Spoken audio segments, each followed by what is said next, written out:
Digital मेरे इस YouTube channel में आपका स्वागत है। आज एक बार फिर हम बात करेंगे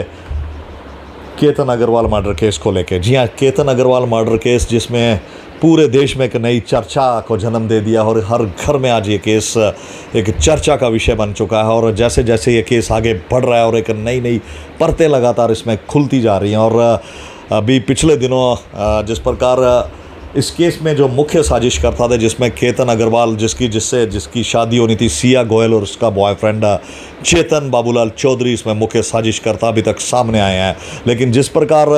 अपनी जो एक ट्रायल कोर्ट से जब सिया अग्रवाल बाहर आ रही थी तो उसने जब सामने मीडिया कर्मियों को देखा और जिस प्रकार मिडल फिंगर से उसने मीडिया कर्मियों को इशारा किया, वो अपने आप में बेहद एक चिंता का विषय है कि एक ऐसा आरोपी जिसके ऊपर एक सीधी किसी परिवार के नौनिहाल की हत्या का आरोप है और वो मीडिया उसकी बॉडी लैंग्वेज, उसके जो बॉडी पोस्चर है, इस प्रकार का कॉन्फिडेंस कि वो मीडिया को देख के मिडल फिंगर की तरह से इशारा करती है, ये अपने आप में हमारे समाज, हमारी सोसाइटी के सामने एक बड़ा सवाल खड़ा करता है। और ये सवाल भी खड़ा करता है सिया गोयल की परवरिश को लेकर, जो उसकी माँ बाप लगातार ये कह रहे थे कि उनकी बेटी ना कभी पब्स में जाती है, ना उसका कोई बॉयफ्रेंड है। लेकिन हाल ही में कुछ ऐसे वीडियो आए जिसमें सिया गोयल को शरेआम ये दिखाया गया कि वो एक पार्टी में बियर पी रही है और हर प्रकार, और जिस प्रकार ये जो चेतन बाबूलाल चौधरी है उस पर उसके साथ उसके कई वीडियो सामने आए हैं। तो अपने आप में सभी ये तथ्य चौंकाने वाले हैं। लेकिन हम बात करते हैं कि क्या ये वो मानसिकता है, क्या एक हत्या का जिसके आप मुख्य आरोपी हैं, जिसकी सारी सुइयां आपकी तरफ घूम रही हैं, उस हत्या का आपको ज़रा भी मलाल नहीं है। और आप मीडिया को देख के जिस प्रकार मिडल फिंगर से इशारा कर रही हैं, ये बताती है, ये सब दर्शाता है कि समाज में ये जो स्वयंभू आज के डेट में जिन्हें आप कहेंगी जो जिन माँ बाप के पैसे के पास अंधाधुंध पैसा है, वो अपने बच्चों को किस प्रकार की शिक्षा दे रहे हैं। और यकीन मानिए सिया गोयल को ये पूरा कॉन्फिडेंस दिया होगा कि कोई बात नहीं, साल 6 महीने की बात है, आप जेल से बाहर आएंगी और बड़ी जल्दी बाहर आएंगी। क्योंकि जिस प्रकार राजा रघुवंशी के एक केस में हमने देखा है कि उसमें भी जो मुख्य साजिश करता थी सोनम, वो अभी जेल की सलाखों से बाहर है। और उसकी जो जमानत की अर्जी को अब सुप्रीम कोर्ट ने भी उसका जो जमानत है उसे फ़िलहाल उस पर स्टे लगाने से इनकार कर दिया। और ये सारी जो चीज़ें हैं ये अपने आप में जो दूसरे आरोपी हैं उनको भी एक ताकत देती हैं। और इसी ताकत के आधार पर सिया गोयल ने जिस प्रकार का इशारा मीडिया कर्मियों को देके किया, वो अपने आप में एक सभ्य समाज और वो व्यक्ति और वो परिवार जो एक कानूनी लड़ाई अपने बेटे के लिए लड़ रहा है, वो उनके लिए एक चिंता का विषय है कि इस प्रकार की बॉडी लैंग्वेज, इस प्रकार की बॉडी पोस्चरिंग इस सारे केस में जिस प्रकार सिया गोयल कर रही है, उसे देख के कतई ये नहीं लगता कि उसे एक रत्ती भर मलाल भी इस हत्या का है। और अब जो इस केस में जो नित्य प्रतिदिन जो नए नए ट्विस्ट आ रही है, सिया गोयल चेतन बाबूलाल चौधरी के ऊपर आरोप दबाव बना रही है कि ये उसने मर्डर किया है। चेतन बाबूलाल चौधरी सिया की तरफ इशारा कर रहा है और इसी बीच एक नई एंट्री इन दोनों लोगों के बीच में एक नई एंट्री इनके एक दोस्त की भी होती है। जब पुलिस को जो फ़ोन कॉल डिटेल्स खंगाली गई तो उसमें एक इनके दोस्त का भी नाम आया। और जब उस दोस्त से पूछताछ की तो उस दोस्त ने ये साफ कहा कि इन दोनों ने ये कहा था कि वो अपने रास्ते से इस केतन अग्रवाल को हटाना चाहते हैं। और उसने ये साफ कहा था कि उसने इन दोनों को कहा कि आप ये काम कतई हरगिज ना करें, ये किसी की हत्या करना बिल्कुल अच्छी बात नहीं है। और उसने उन्हें साफ मना किया था कि आप ये इस प्रकार का कोई भी कार्य ना करें। और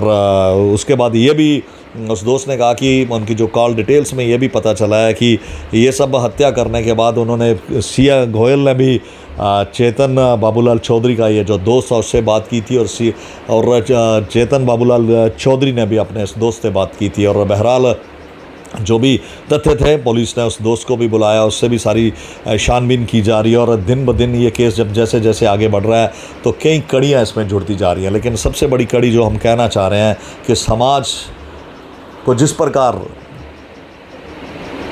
ये जो गतिविधियां समाज में निरंतर बढ़ती जा रही हैं और जिस प्रकार हम देख रहे हैं कि सिया गोयल जिस प्रकार आज उसने मीडिया को देख के अपनी मिडल फिंगर दिखाई है, आप समझिए कि वो कानून को किस प्रकार देखती होगी, कानून को किस प्रकार ठेंगा दिखा रही होगी और उसे अपने पैसे और अपने परिवार के उस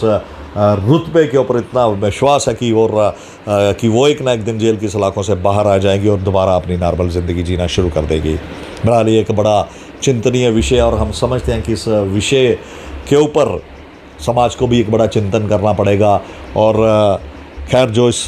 केस में जो इन्वेस्टिगेटिंग एजेंसी है वो भी बड़ा अच्छा कार्य कर रही है, इसमें कोई दो राय नहीं है। और हर दिन एक नई कड़ी इस केस में जुड़ती जा रही है और किसी भी प्रकार का, और जैसा कि सरकार ने भी ये कहा है कि इस केस को फास्ट ट्रैक कोर्ट में इस केस को हैंडल किया जा रहा है। और महाराष्ट्र के जो मुख्यमंत्री हैं देवेंद्र फडणवीस, वो भी केतन अग्रवाल के परिवार के पास जाके उन्होंने भी ये बात कही है कि इस केस में जो भी आरोपी होंगे उन्हें बख्शा नहीं जाएगा। बहरहाल वो एक अलग पक्ष है, लेकिन हम जिस पक्ष की बात कर रहे हैं कि इस प्रकार इस केस में यदि आप देखिए कोई दूसरा आरोपी जिसने इस प्रकार की हत्या की हो,